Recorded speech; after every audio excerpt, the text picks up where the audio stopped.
সাধের জামাই।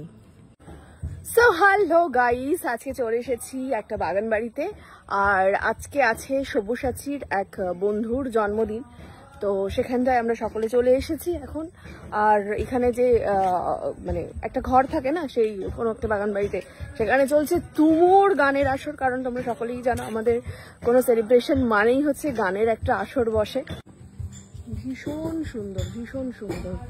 এই যে এই ঘরটায় বসে ওরা গান বাজনা করছে।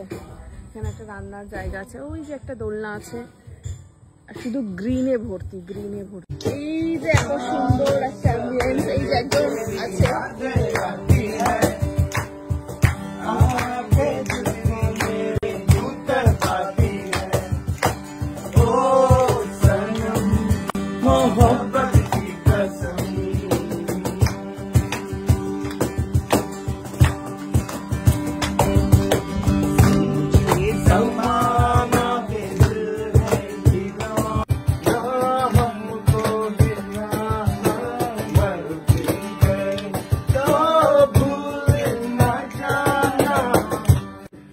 এখানে আমাদের বৌদি ভাত রান্না করছে, মাটির এরকম একটা সুন্দর কিউট উনুন। যা ভাতটা হয়ে গেল, আমি ভাবলাম এসে ভাতটা বানাবো। তোমার একার রান্না? এই যে ভাতটা হচ্ছে, আমি এবার চলে এসেছি দোলনায় দুলবো। ইয়ে, তোমরা কারা কারা দোলনা চড়তে ভালোবাসো বলো? আমার ছোটবেলায় খুব ভালো লাগতো, মানে আমার গ্রামের বাড়িতে ভীষণ সুন্দর একটা দোলনা ছিল।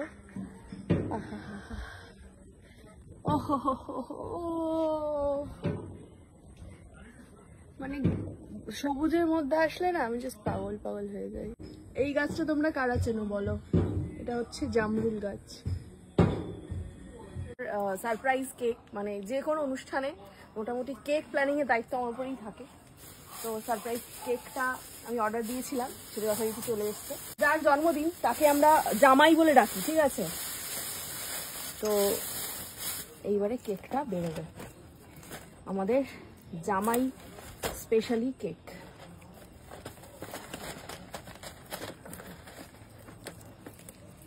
জামাই ষষ্ঠী নয়, তবুও জামাই কেক। সাধের জামাই। দাঁড়াও, টপ করে একদম দেখাই। এই হচ্ছে সাধের জামাই।